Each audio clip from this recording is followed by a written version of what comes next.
Hi, everybody. We'll get started in a minute. We're taking a little bit of time to make sure that people are joining us. As we speak, I'm so happy to see people from around the globe.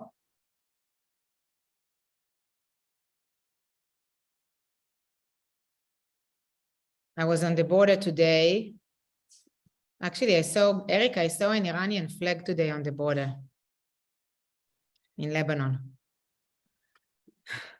Not a surprise, considering you have Hezbollah walking right up to the fence, and the Revolutionary Guards not far behind.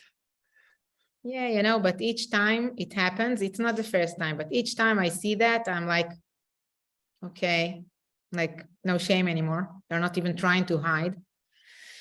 But okay, let's get started. Good evening, everybody. We are live on Zoom, probably on Facebook in a few minutes. Good evening, I'm Sarit Zehavi, Alma Center's founder. Thank you for joining us here today. Our panel today will deal with Iran and the upcoming nuclear deal with Iran. For those of you who are not familiar with our work, Alma is an independent, non-partisan research and education center that focuses on Israel's security challenges along the northern borders. We see it as our personal mission to provide research and analysis of the geopolitical reality and the developments regarding Israel's security challenges on all three sides of the border: South Lebanon, Southwest Syria, and Northern Israel. We are situated on the northern border, on Israel's northern border in the Galilee, only 6 miles from the border with Lebanon. We encounter these security challenges in our day-to-day life. You're all invited to check our website, israel-alma.org. I am honored to have with us today Dr. Mandel, my friend, my mentor, my partner in many things that we're doing together. Eric is the director of MAPIN, the Middle East Political Information Network. He regularly briefs members of U.S. Senate, House, and their foreign policy advisors. He is the senior editor for security at the Jerusalem Report. Eric recently wrote an article for The Hill titled "The Very Real Dangers of Biden's Pending Iran Nuclear Deal." And this is what actually made me call you and say, Eric, let's talk about it. It's really interesting. So hi, good evening, Eric. Good evening. Good afternoon from New York. Good afternoon. Eric, before we get started, you know, to touch upon the nuclear issue, I want just to give a few minutes to what's happening inside Iran in these days as we speak. Mahsa Amini is a young Kurdish woman that actually fell into coma a few days after she was arrested by the moral police in Tehran while she was visiting Tehran with her family. She was accused not wearing the hijab in the proper way. She was beaten while she was arrested, and afterwards she died. And she actually became a hero and a model for women across Iran that went out to the streets to demonstrate against the authorities, against the Iranian government, against the Ayatollahs. Part of these women took off the hijab as a protest against this regime. These protests against Iran around the hijab issue, around the religious government, it's something that happens every once in a while. It's not the first time. And each time there is hope, I can say at least there is hope here in Israel, that they will bring to the fall of this radical regime. But each time this protest is actually oppressed by the government. These incidents can teach us a lot about the Iranian government, about its extreme ideology, a government that is based on the idea of the unity between the cleric leader and the political leader. It's the same guy, Wilayat Faked, that's the term that is used.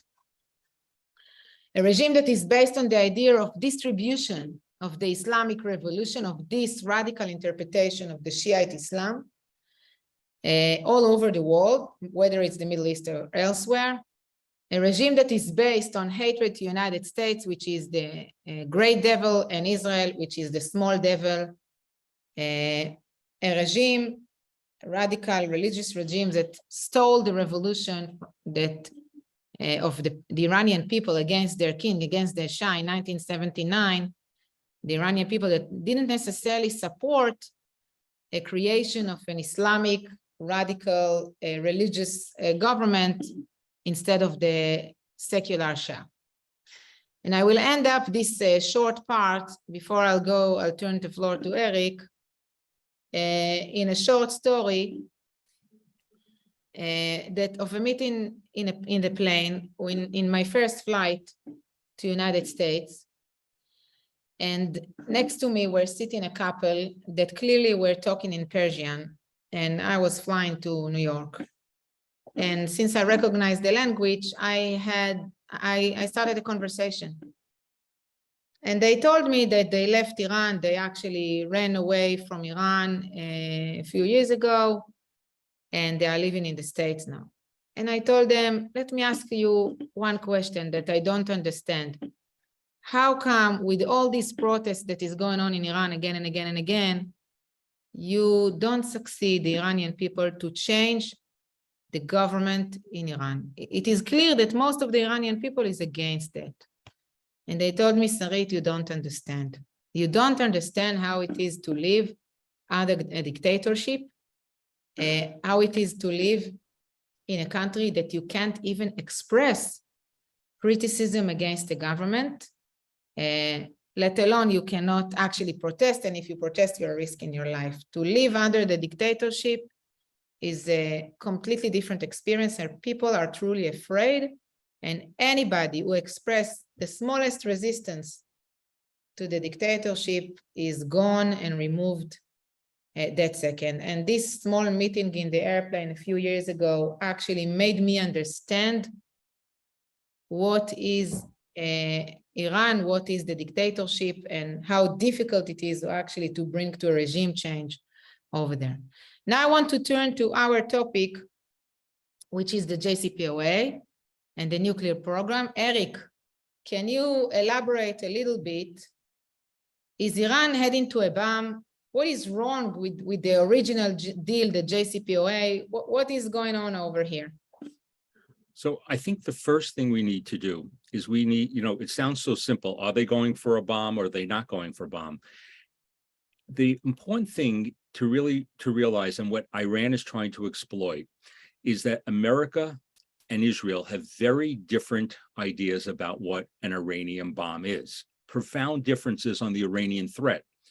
Israel's red line, and I wrote about this in a different article in The Hill, is a nuclear weapons capable Iran. America's red line is a completed Iranian atomic bomb with if the last screw is not turned, it's not there. And that gap is as wide as the Grand Canyon. So let's just take a step back and let's talk about what led to the original deal, what the original deal was and what the flaws were, and then we can talk after that about the new deal. So you have to remember, starting in 2009, right up until the deal, President Obama wanted to change the Middle East. He wanted to create a balance in the playing field. He told the Saudis they have to share the Middle East with the Iranians. He wanted to stabilize the Middle East. He thought through an Iran deal, if he could just be nice enough to them and placate, they would reciprocate. And it really goes to what you were saying before, that there was not an understanding of the revolutionary theocratic nature of the regime. And the regime, and to the administration, and it's still true today, the region was not as strategically as important as it used to be. And there was already the beginning of the pivot to the Far East. And what was a big mistake, and people forget now, is President Obama thought that Iran and Russia were legitimate stakeholders for interests in the Middle East. So let's just go back and talk about what happened leading up to the deal and then what the deal was. So the administration said, and I'll quote President Obama, the deal we'll accept is they end their nuclear program. It's very straightforward. So what did that mean? It meant that they should dismantle their plutonium reactor in Iraq, dismantle their nuclear enrichment in Fordo and Natanz. They should have dismantled Parshin, where they were weaponizing the nuclear bomb, where Israel has found things when they had the secret Mossad mission, and they found a lot of weaponizations going on that were not reported. And there was supposed to be unrestricted inspections. Shortly after the agreement, President Obama said something very different. What he said was, and I'll quote, he says, by 2028, their breakout time for 90% enrichment would have shrunk down to almost zero. So what was given away in this deal? By 2031, Iran will be able to produce nuclear weapons grade material without violating the deal. New enrichment plants and heavy water for plutonium reactors will be permitted. And prohibitions on plutonium processing, remember, there's two different ways to make nuclear material. You have plutonium and uranium. All of those restrictions are gone. There were three major flaws that we've forgotten about. The biggest flaw was, right from the beginning, the Obama administration gave a terror state the right to enrich. No other state other than the big guys, France, England, America, Russia, and China, were allowed to use to enrich uranium. Other countries that want to have nuclear energy would work with one of the big boys and send in nuclear material, be sent in a low grade, and then the spent rods will be sent out. We gave them that right from the beginning. That was a profound mistake. Two was, Israel was cut out of the negotiations. Behind Israel's back, President Obama and his team worked in Oman and had secret deals and cut Israel out. Whether that was animus to Netanyahu or not, it was not the right thing to do with the country that had the one true existential threat from them, and that there was no inspections in military sites. So those were the major flaws of the agreement, and what led up to the agreement. So we are now transitioning, and you could jump in anytime, Sarit, to about the New Deal and the research that I've done and the interviews that I've done to find out more about the new JCPOA. So one of the things, and I'll just touch on it and then you could jump in. So, Eric, actually, we don't know too much about the New Deal, right? We know more than you think, and I'll tell you why. So why is and I'll tell you how I know a lot about the New Deal, and a lot has come out. One of the people I've interviewed is Gabriel Nerona, who is at the Iran desk in the State Department, was on the Armed Services Committee, was a foreign policy aide to Senator McCain when he was alive. And his colleagues from State National Security Council, the EU, were so alarmed earlier this year about what was going on in the deal and the concessions America was making to American national security, putting Israel aside. They allowed him to leak the information. I have interviewed him.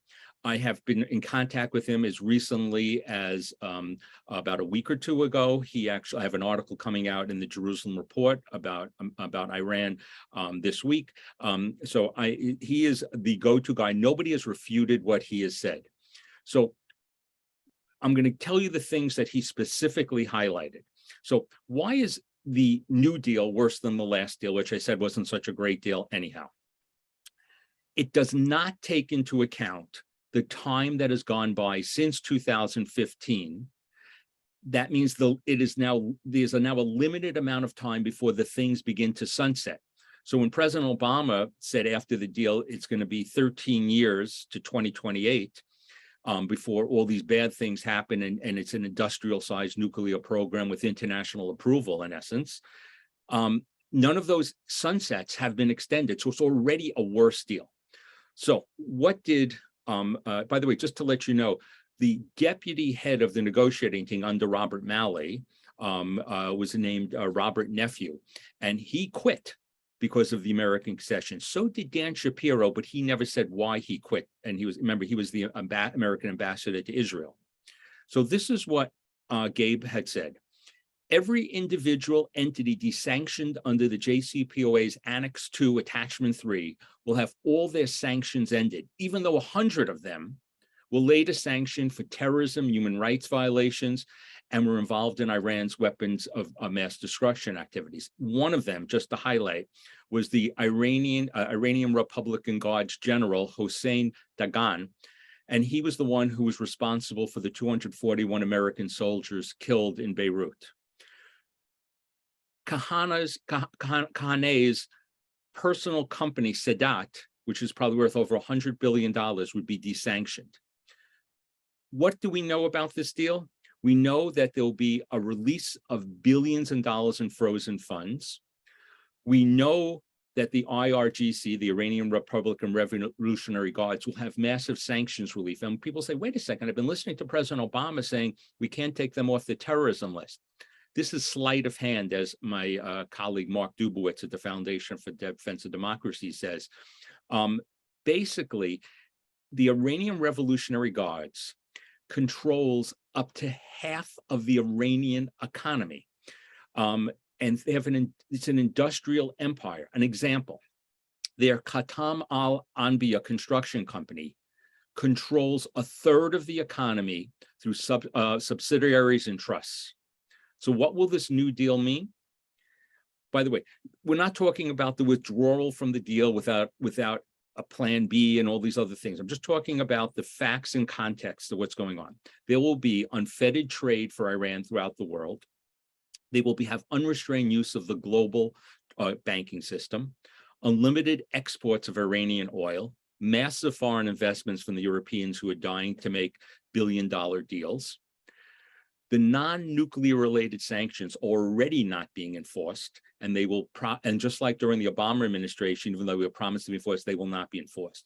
So we know that there was just like with the original JCPOA, there's going to be a transition day and a termination day. In the deal this year, the transition day was a year from now, October 2023. And that means if the IRA says that Iran's nuclear materials for peaceful use, all restrictions on their missile transfers will end. And in 2 years, in termination day, the UN will close the Iranian nuclear file. And that sanctions relief, so Iran can do their expansionism. What will it do? One of the things I wrote a piece about, it's going to fund Hamas, Palestinian Islamic Jihad, Hezbollah. It will be the source of a third intifada. You can just connect the dots. So let me see if I understand what you're saying, because I remember in one of my visits to Congress, I think we were there together, right after the deal was signed, actually. I asked the question because the Supreme Leader of Iran, right after his foreign minister signed the deal, said the deal is not valid if the United States is not going to take off all sanctions. And when we went to Congress, some advisors told us that all sanctions were canceled, even though only the sanctions around the nuclear issue were supposed to be canceled. And others said, no, it's only the sanctions around the nuclear deal that were canceled. And I truly don't understand this issue. Can you defer sanctioning those who are collaborating in Iran around the nuclear issue, or those around terror, around human rights, around the missile program? How does that exactly work? So the JCPOA, as promised, was supposed to remove nuclear-related sanctions. The Iranians believe that all sanctions should be removed because it undermines their deal. The way the Americans threaded the needle here is they stopped enforcing the sanctions. Right today, if President Biden wanted to really put the screws to the Iranians, the sanctions from Trump, the extra sanctions are still there if he chose to use them. They're choosing not to use them. And so in effect, Iran is getting away with things. I can give you one example. So Raisi spoke yesterday at the UN as a member in good standing. So how did that happen? I grabbed something because I wanted to just put things in context. This year, in January 22nd, ABC News, big news station of this year, said that America was helping Iran use funds that were freed from American sanctions So South Korea could pay Iran's this is quoting, $18 million in delinquent dues owed to the UN. This was corroborated by the Foreign Ministry of South Korea. The step, quote, was apparently approved by Washington to restore Tehran's suspended voting rights at the world body. And this is when the Iranians were again being intransient, creating flexibility amid the floundering nuclear negotiations. So it wasn't just not enforcing sanctions, it was releasing billions in dollars in money, looking the other way on Iranian oil sales to China. So not enforcing sanctions is just like not having sanctions. The Obama administration perfected this, and the Biden administration is doing the same thing. Those are facts in context. You can say they're good or bad because you believe placating this regime is the way to get to a nuclear deal. But to deny that that's what's happening is not truthful. You kind of, Eric, reminds me my doctor that always tells me that a medicine is ineffective if you don't take it. Exactly. If you have it and you've been prescribed it, but don't take it, what's the difference? So actually what you're saying, that there is a tool and nobody used that. And afterwards, people complain that the sanctions are ineffective. How can they be effective if they're not enforced? Exactly. And again, you remember, we in the United States are complicit a lot about this because, you know, we're so outraged, as we should be, about what's going on in Ukraine based on geopolitical issues, on our Western values. But as going back, alluding to your introduction, we are not enforcing human rights sanctions with the Iranians protesting since the Green Revolution, at least and before, by the millions in the streets. And we are just ignoring them. God forbid we upset the Iranians. When you're dealing with authoritarian regimes, whether it's the Russians or the Chinese or the Iranians, and they're very different, they will push as hard as they can until you say stop. In Israel's case, in America's case, where it goes back to the bomb, that's a credible military threat. They have no, or truly enforcing sanctions, secondary sanctions, which we can talk about. The Iranians are not fearful now because they're surviving. They have a economy that is surviving even with some sanctions in place and with help of some of our people who want to hurt America, like the Chinese or Russians, and unfortunately the Indians, which is another story. So, the Iranians, they are surviving, and we are helping them survive in the name of a very bad nuclear deal. Actually, I must tell you that I always say that kind of an alternative economy was created, that you have the Russians and the Chinese, the Iranians and Venezuela, maybe North Korea as well, that are marketing between themselves, that way bypassing the sanctions, making them less effective. And you see that the Iranians are selling drones to Russia, sending oil to China. And that way they can't prosper, but they can definitely survive the regime of sanctions. So I want to move forward now, Eric, with your permission. And I want to say a few words about the IRGC, because actually people don't know, but Iran has two armies.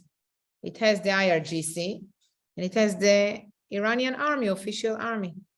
And it's funny that the IRGC, the Iranian Revolutionary Guard Corps, is much more important, much stronger, getting the most modern ammunition, much more trained, and even, responsible for the more important security challenges of Iran than the regular Iranian army. But I think what should be stressed is that the IRGC has two platforms that the Iranian army doesn't have. One is what you mentioned about the economic and civilian infrastructure.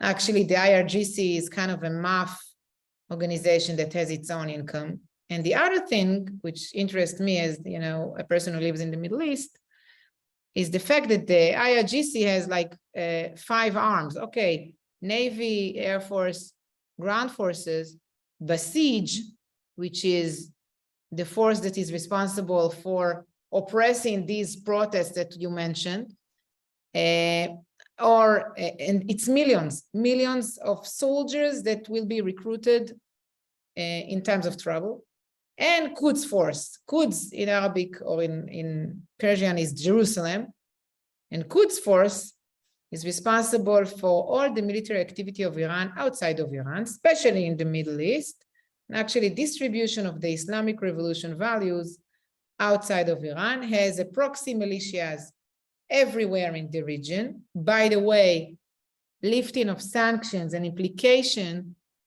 of the JCPOA on the Middle East, I can say that what I've seen in Syria in 2015, right after signing the JCPOA, is exactly this process of Iran getting into Syria in a completely different way than it used to be before 2015.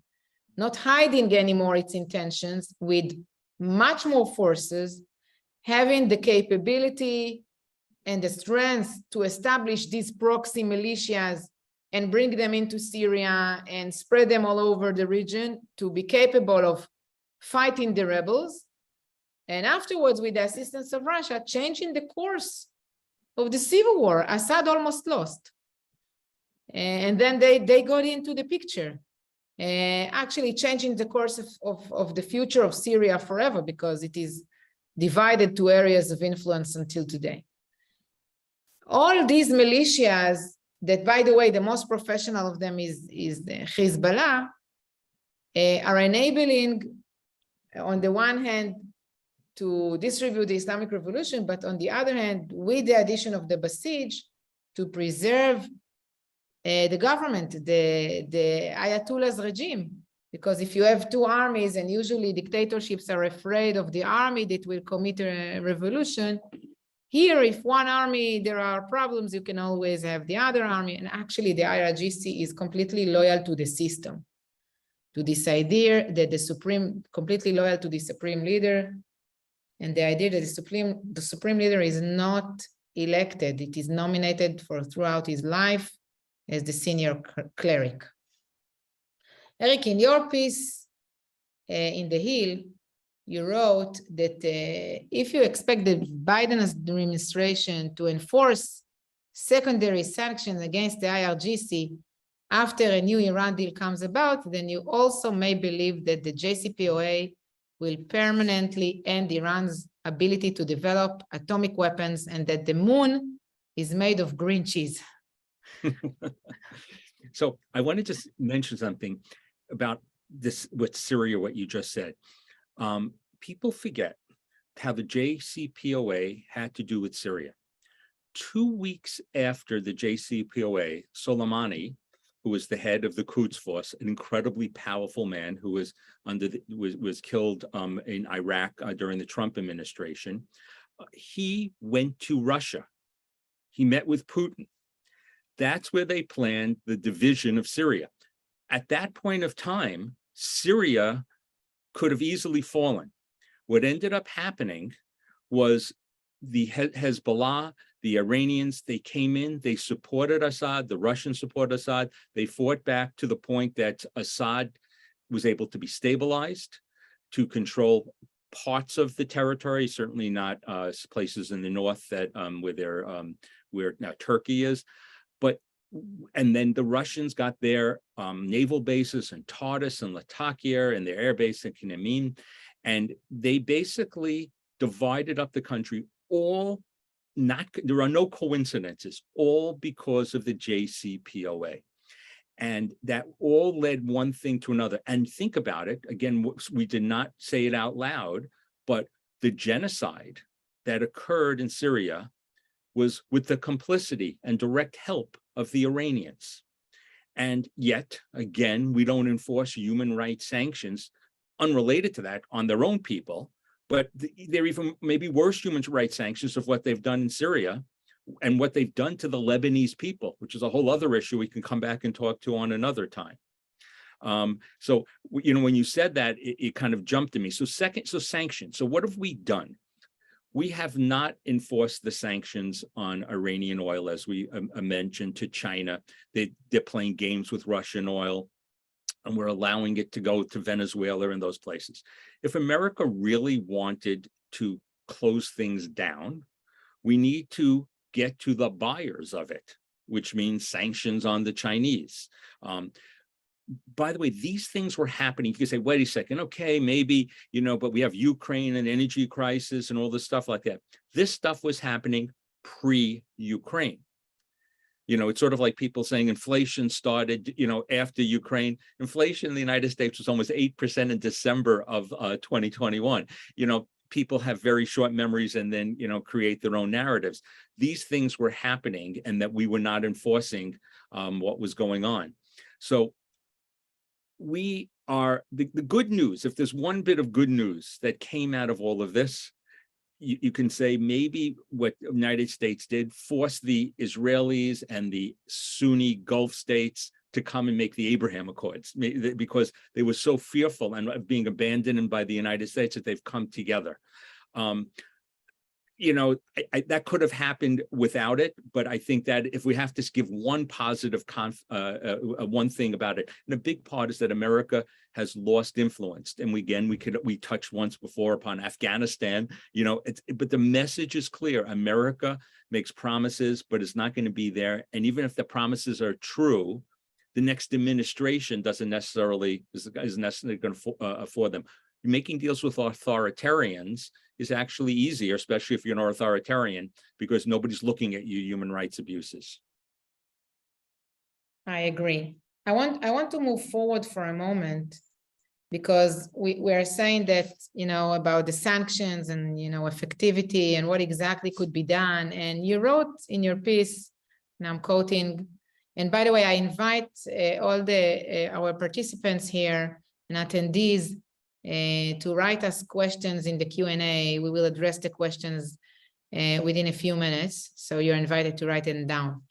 Anyway, you wrote, Eric, defenders of this deal claim it is better than no deal, because at least there will be some temporary restrictions, and as you said, it's really, really temporary, restrictions on Iran's nuclear program. They point to North Korea, noting there are no agreements or hope for reigning in a fanatical regime. Now, Iran has much more than one nuclear reactor, more than 10 actually, sites, 7 very prominent, very well known, some of them you mentioned, and a few more. It's not like what happened in Iraq in 81. It's not like what we did in Syria, Israel did in Syria in 2007. Any idea, any alternative for sanctions to stop this program around military option means capabilities that are complicated, a complicated operation, much more complicated than anything else that we have experienced in the past as the state of Israel. Something that really will take a lot of resources and a great risk, not only because there are many nuclear reactors, but because of the proxies, as I've mentioned. And for me, it is clear, as a resident of northern Israel, that once these reactors will be attacked, it means war in the northern part of Israel. It means that Hezbollah will be the one who will retaliate on this Lebanese border or Syrian border or both. And I'm not even mentioning Hamas. So it gets maybe it's better than no deal. I don't know. Okay, so I'm going to tell you what I think the American options are, and I'm going to tell you what I think the Israeli options are. In talking with a lot of Israeli security people, I will tell you, my friend Boogie Alon has said that when President Trump, and Boogie was no fan of the JCPOA, he says, but leaving it without a kind of a plan was not necessarily the best choice. And we're dealing with some of those consequences that maybe could have been managed better.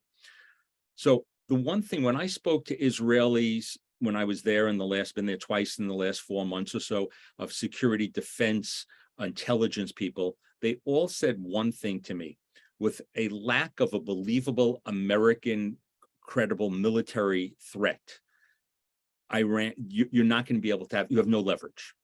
And nobody believes that this president, or maybe any president with a war-weary America, it's not going to be able to get a good deal without a credible military threat. But when you deal in this part of the world, I can tell you one thing: if you look weak, you will be taken advantage of. So what is America doing? I'll give you the American perspective. America says, okay, we're going to now bring the players in who are against Iran, and we're going to work with them through CENTCOM. Trump brought, which was a great thing for Israel, into CENTCOM, America's Central Command. But Central Command is now not a war operation. It's sort of a facilitator, bringing countries together and to fight kind of on your own. And they want to create a network of satellites and radars to have, and maybe an anti-missile system that could be integrated if the players could trust one another. That's important, kind of like an Iron Dome for the region, but not so simple. What Israel would like as compensation, but won't get, would be the bunker buster missiles to hit, just to have the threat to hit the Iranians with the means to deliver them, because Israel doesn't have the type of planes to deliver them. So what are Israeli choices? It gets back to the Begin doctrine. And from the people I spoke to that I trust, many, Israel cannot live with a gun to its head, a nuclear gun to its head. And the Begin doctrine means you cannot have somebody who wants to existentially destroy you to have a nuclear weapon. We saw it in Syria, about 14 years ago. We saw it in 81, as you alluded to, in Osirak in Iraq. Israel does not necessarily have to hit the nuclear enrichment sites. Why? Because they know how to build those things. They're hidden all over. As they get more advanced centrifuges, they're not in IR1s anymore. They're in IR6s. They're smaller. They could be hidden. They can restart that program very quickly. By the way, the best proof of this is when Trump withdrew from this deal, they went so quickly to 60%, which is just a small technical step away from 90%. It meant there were no enforcements in that original JCPOA because they were allowed to continue to build and do research on that. So what Israel may hit is their weaponization sites, because they have the ballistic missiles, they have the knowledge to enrich, they know how to make the centrifuges or get the centrifuges. The weaponization is at least 18 months away to compartmentalize a nuclear warhead. Israel, 5,000 of Israel's security defense people sent a letter to Biden saying that the terms of the current deal, as they understand them, are a calamity. Unfortunately, what happens is Israeli groups, pro-peace groups, Jewish groups in the United States handpick a couple of people who have nice titles who are not representative of the Israeli consensus from the right to the left to say that, this deal is fine, it's a good deal. So what are Israel's alternatives? I'll just give you a couple of out-of-the-box thinking here. Iran has an island called Karg Island. That's where 90% of their fossil fuels go through. It's vulnerable. Israel could threaten to hit it. Israel could hit a port Bandar Abbas, where 90% of their container trade. Israel can send them, if you will, back to the dark ages in an economic point of view, something Americans did not do with sanctions. By the way, were sanctions working? I just want to take one step back. There was a leaked Iranian Revolutionary Guards document that is believed to be true that talked about how economically damaged Iran is by the sanctions, even not fully enforced. And by the way, another reason their economy stinks is because they are so corrupt within the Revolutionary Guards and all the players around the Ayatollah. There will definitely be more cyber and sabotage going on, but it goes to one last thing, and then I'll finish up. Israel, under Naftali Bennett and now continuing, is saying that we're not just going to hit the tentacles of the octopus anymore.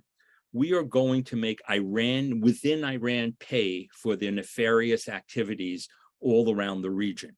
And that means that even non-nuclear things that Iran does, Iran is going to pay a price, which ups the game. Again, this is a dance. Between what's going on. And the question is, we've kind of always believed that I do a bit by Walid al-Fiqh that Hezbollah follows in lockstep with what the supreme leader says. But maybe we're getting insights with what's going on in the maritime gas situation that Hezbollah might act more independently, as long as it totally doesn't contradict Iranian interests, to deflect attention from the economic devastation in Lebanon, that they could do something that may or may not be what Iran necessarily wants at this particular point in time. So you have multi-dimensions here of Iran and their tentacles and what Israel's going to do. And Israel's also going into another election season. But Lapid and Netanyahu are not different, maybe in approach, but probably of how they view the Iranian nuclear threat existential. I totally agree, and I have a few comments to what you said. Maybe I should start with the options. I feel that around the globe, people look at the Iranian issue, the nuclear issue, as if it's Israeli problem. It's Israel's problem. It's not Israel's problem. It's a global problem. If Iran will become nuclear, if Iran will have a nuclear bomb, it's not Israel's problem. And I think this is the first thing that should be changed in the global thinking. It's not that if there wouldn't be a deal then Israel will use the military option. If there won't be a deal and we will end up in a situation that Iran is heading towards a bomb, everybody should go to a military option. NATO should go to a military option. NATO should make sure that Iran will not have a nuclear bomb. It's not only our problem. And I think this is something that, each time we try to think about options and people say, okay, you have the military option. United States will or will not allow Israel to do it. It's not a problem of Israel. It's a global problem. And when everybody will understand that it's a global problem, the whole approach will be changed. And I think that here is another issue. It's not that Israel is against the deal. Israel is not interested in war. As I've said, the cost is very high for any military attack against Iran. By the way, it doesn't matter, we'll carry this out. It is clear to us that the retaliation will be here on our border, a few kilometers from here. So it's not about whether to have a deal. It's about what kind of a deal. It's about the question whether this deal, if it's similar to JCPOA or something of the sort, whether it will bring the outcome of preventing Iran from turning nuclear. And you said very correctly that actually what is happening in Iran is that it has the knowledge. So if you destroy it in one place, it will grow up in another place, and it will grow up very quickly because they have redundancy with creating knowledge and with implementation of the knowledge to a program. And here I think that we should understand for a moment what's happening now with this nuclear program. You mentioned 60% going to a bomb. It's around 90% enrichment of uranium. So yes, and every few years, it is all over the newspapers that Iran will get to a bomb in the next 2 years. Iran is close to a bomb within the next 2 years, and in the past 2 years, it became next few weeks. So I want to clarify that for a moment.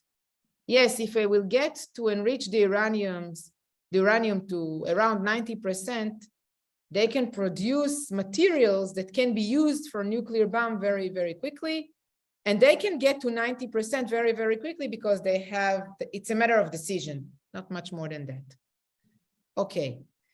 With the missiles, the missile program also progressed greatly in the past decade, and they do have long-range missiles. The problem is the combination. How do you put the material on the missile?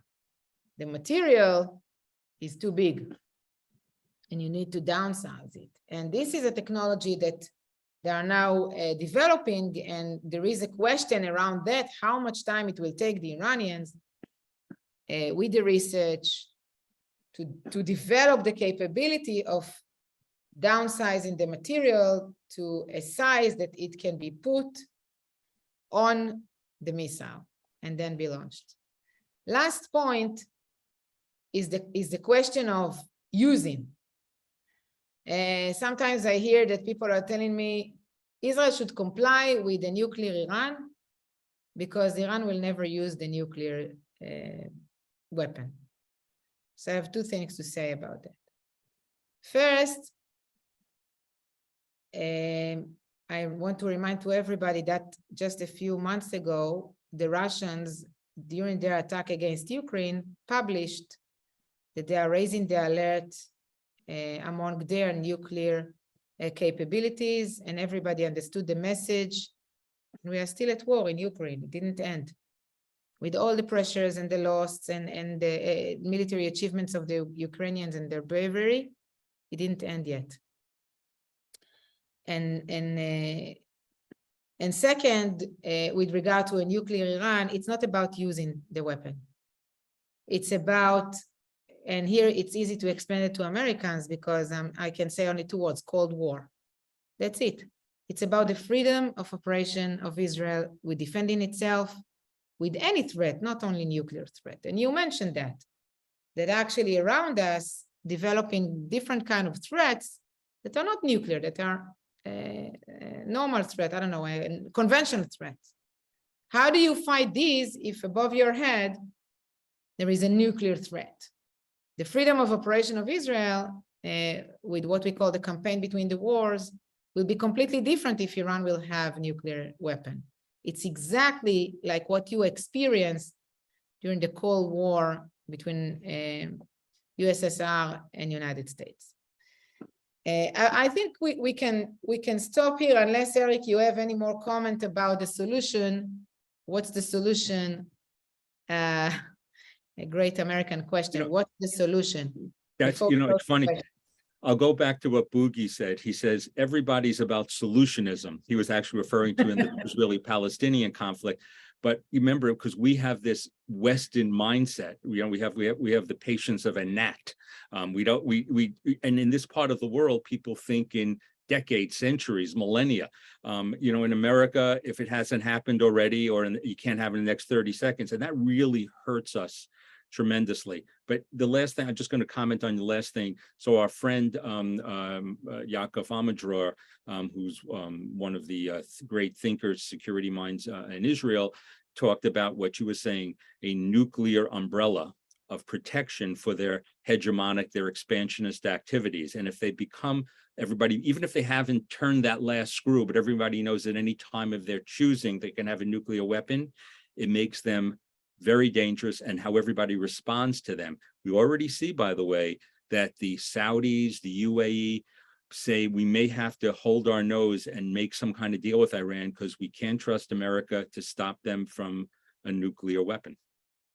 By the way, Western's expectation was that if the Saudis and the UAE is afraid of nuclear Iran, they should join Israel and create kind of a Middle Eastern NATO. But people didn't understand this is not the Middle Eastern way. And the Middle Eastern way, or the Middle Eastern solution, if you cannot fight a nuclear Iran, is to join it.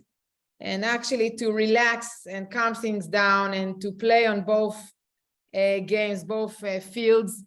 And actually, on the one hand, improving relationship with Israel, but also on the other hand, improving relationship with Iran. It's a different way of thinking than in the West. Now let's go to questions. We have a few here. Eric, you're invited to take a look with me at the Q&A. And I think that... The first question says, can Israel and the US damage, destroy Iran's nuclear capacity with computers, satellites, Sputniks, rather than a military operation?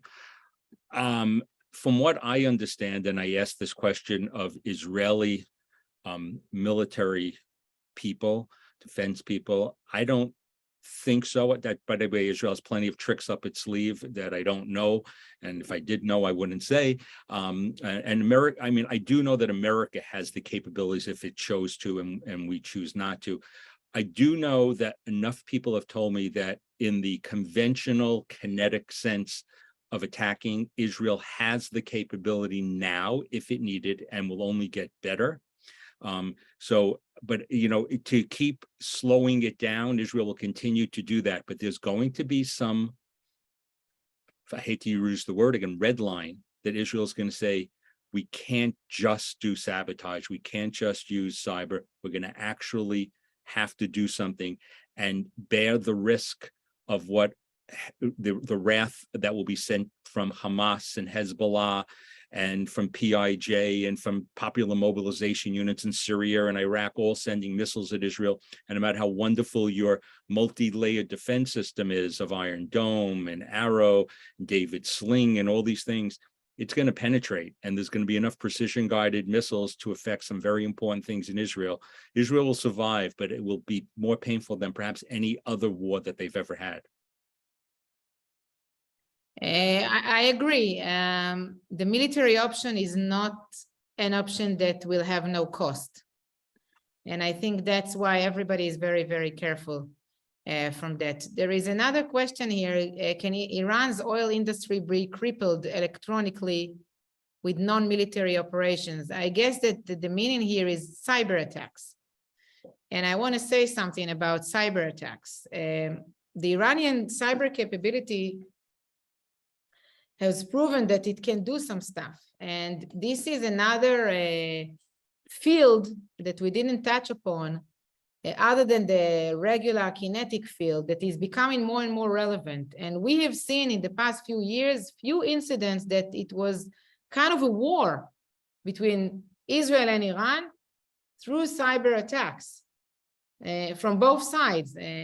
One did something and the other one retaliated, etc.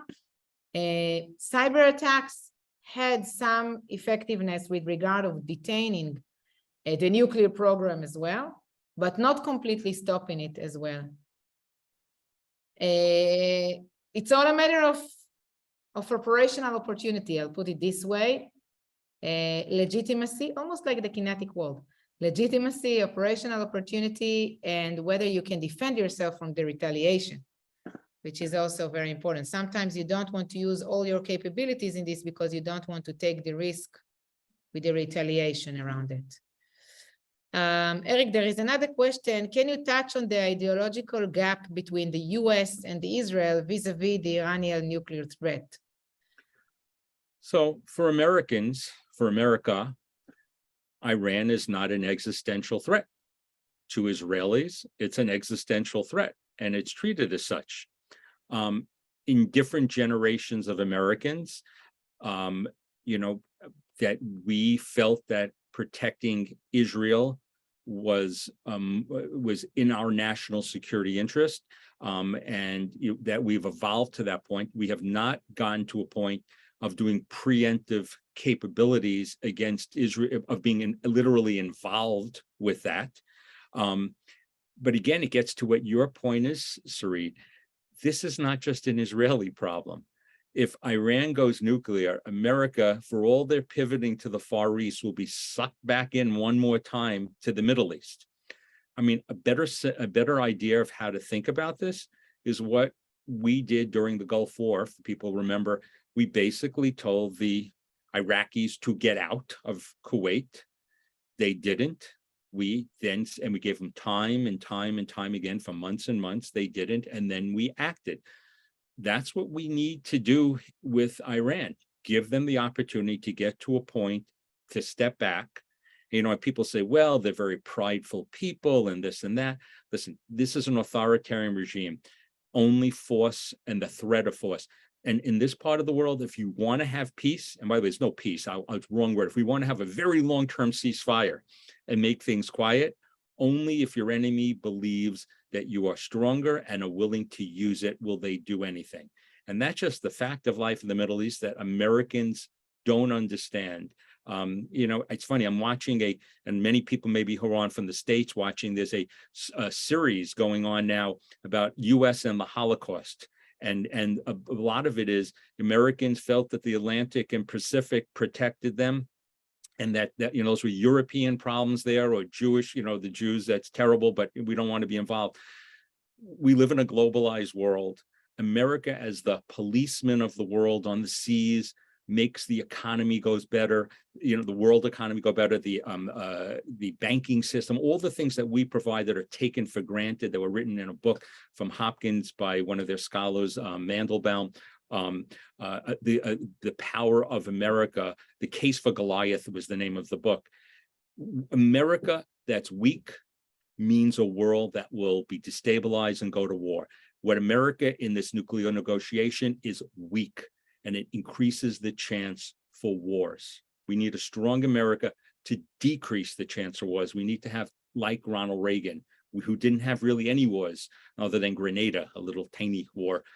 Things didn't happen because they thought he was kind of a cowboy and he might actually do something and help the Cold War fall. That's what we need. We need strength.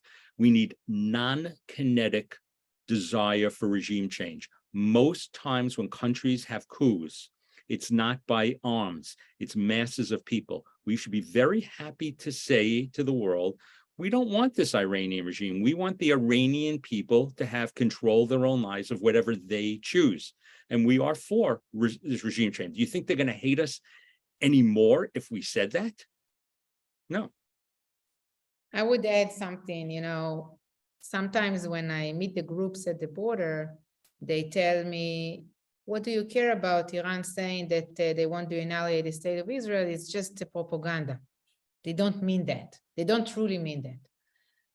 And I think that one of the reasons I went to study Middle Eastern studies and I'm in this business is because I wanted to understand what's the roots of this hate, what's the potential of this hate. And I think that what I've learned along the years is that it's not just propaganda. The regime and its supporters truly believe that Israel shouldn't exist. And this is what they are educating the children from day one. So many of the Iranians are not convinced in their regime for various reasons, not about Israel at all. But those who do support this regime also support this very radical ideology that view Israel as the small Satan and actually views Israel as the long arm of the United States in the Middle East, as a representative of colonialism in the Middle East. And it's also a religious ideology that says that how come Jews are controlling a land in general, and of course Jerusalem in specific. Jews should be subordinate to Muslims and not vice versa. This is by this traditional ideology. If you look on the other side, what is Iran for Israelis? Israelis miss the times that we could collaborate with the Persians, with the Iranian people, that we could speak with them, that we could visit Tehran as tourists, and that when Persians could come and visit Israel. We miss those times. Actually, many of us believe that there are a lot of similarities in the feelings between Jews and Persian Shiites that feel, though it's big, Iran, it's really, really big, that feel persecuted. 15% Shiites versus 85% Sunnis.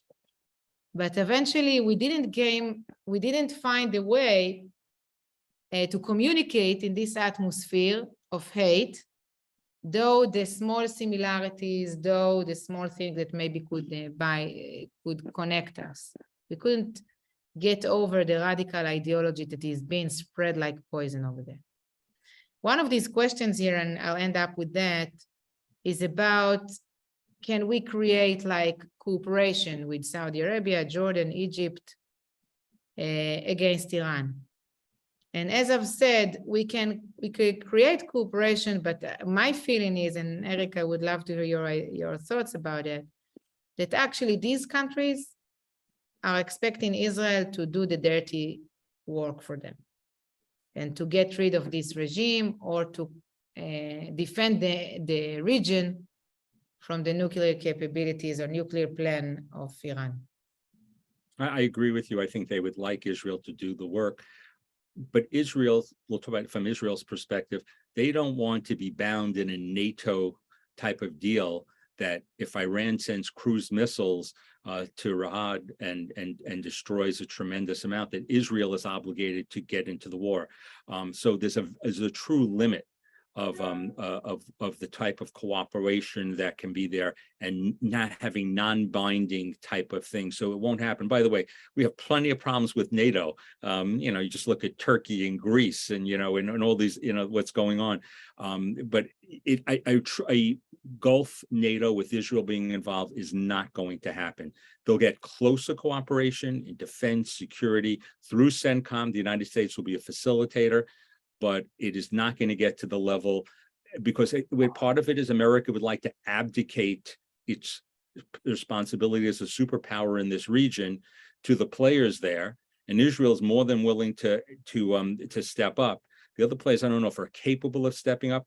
One of the security experts, a deputy former chief of staff of the IDF, told me, and I won't mention his name, that the Persians are much more capable than the Arabs in this regard. And remember, going back to what you said, the ideology of this regime, it's part of their DNA to be anti-Zionist, to destroy Israel. It is part of who and what they are since '79.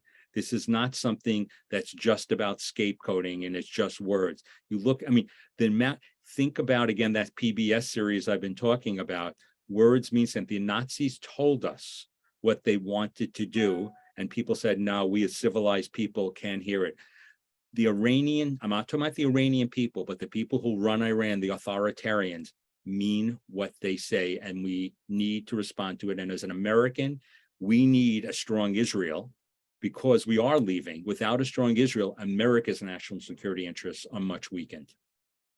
So I think we can end up with that, with a little bit of hope that there is a differentiation between the government or the regime there and the Iranian people, which I'm not sure is at the same page with regard to Israel. So I think I would love to leave this very interesting discussion that we had with a little bit sense of hope. Eric, thank you so much. It was a fascinating discussion. No doubt there is so much more into this. And we should wish our Jewish viewers a happy New Year. Safe, happy, healthy, joyous. Yes, guys, if you want to support us, you're invited to donate on israel-alma.org/donate. Alma has really various educational programs, by the way, here in Israel, in the United States, or on Zoom. You're invited to participate, to be in touch with us. You can get all the information in our website. Be in touch, write to us. I'm Sarit Zehavi, live from the Galilee in northern Israel. Shana Tova, Happy New Jewish Year. Eric, thank you so much for being with us today. I just want to say one last thing. Please, Eric. Alma's research, which is non-political, has been of tremendous help to me in Congress, because when I go to Congress, if I say things that are not factual, I'm not invited back again. And the work that they're doing in opening up our eyes, that and maybe the only think tank that really understands the Iranian northern border, is truly worth supporting to get the facts out there. So I want to thank Sarit and her whole team for what they do. And it makes a difference for me as an American. Thank you very much. Thank you for being with us today. Happy New Year. Happy New Year.